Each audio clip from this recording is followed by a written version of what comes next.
كمل معايا الفيديو ده لو سمحت، عشان آجلا أم عاجلا قريب ولا بعيد هو ليه علاقة بيك وبحياتك وبكل التفاصيل.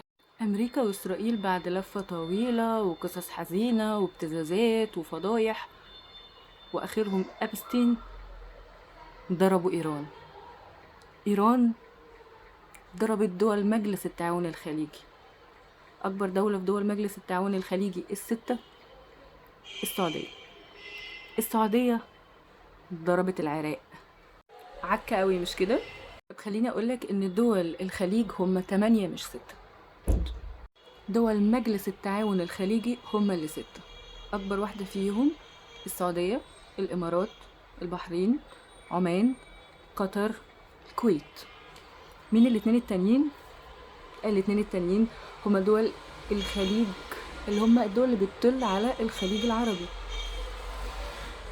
اللي احنا عارفينه ان هو اسمه الخليج العربي، اللي عند ايران اسمه الخليج الفارسي، اللي عند التاريخ اسمه خليج البصرة. فالدولتين التانيين اللي اسمهم دول الخليج كمان هي ايران والعراق. فمصطلح الحرب على الخليج هو مظبوط. رمزيات بقى، الرموز. مين اطراف هذا الحرب؟ امريكا تمثل المسيحية، اسرائيل تمثل اليهودية، الخليج العربي وعلى رأسه السعودية يمثل الإسلام. فده how to make milk shake. عايزين 3 في 1. ده لتفعيل الديانة الإبراهيمية. اللهم قوي إيمانك يا شيخ دونالد دك. عاوز يرثي ديانة الإبراهيمية عشان هو يستحق السلام، نوبل رجل السلام والأمن والأمان. فقال لك نعمل 3 في 1. الديانة الإبراهيمية، فأصلا تكره بقى الناس أساسا في دينهم. طب السعودية العراق، ليه السعودية العراق؟ العراق رمزية السعودية السنة، العراق رمزيتها الشيعة، إيران رمزيتها الشيعة. يلا كلوا بعض. إيران ضربت القواعد الأمريكية في دول مجلس التعاون الخليجي. ومن السعودية أكبر دولة في دول مجلس التعاون الخليجي ضربت الميليشيات الإيرانية في العراق. فبالورقة والقلم إيران ما ضربتش دول مجلس التعاون الخليجي، حاشا وماشا. إيران ضربت القواعد الأمريكية اللي عند الحلفاء بتوعها. حد قالك تبقى حليف الدولة اللي بتضربني؟ بالورقة والقلم.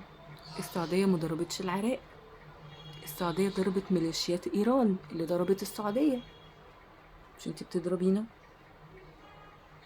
فأضعف لك الحلفاء بتوعك.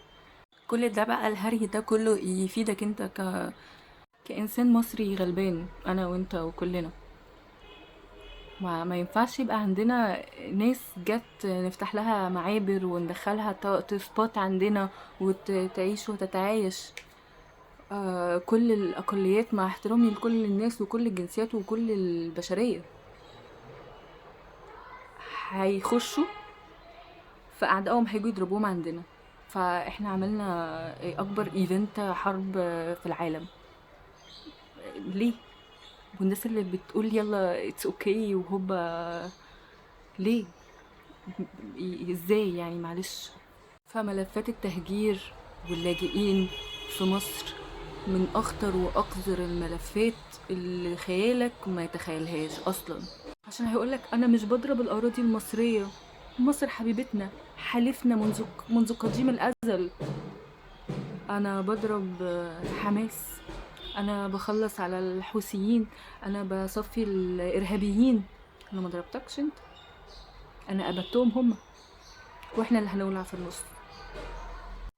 ما العالم قدامك اهو، اتفرج وتعلم. يعني ما يبقاش خراب هوم ميد عليه بصمتك وتقول ليه كده وتدمرنا وبوظنا بلاش تعمل في نفسك وفي عيالك وفي بلدك وفينا كده.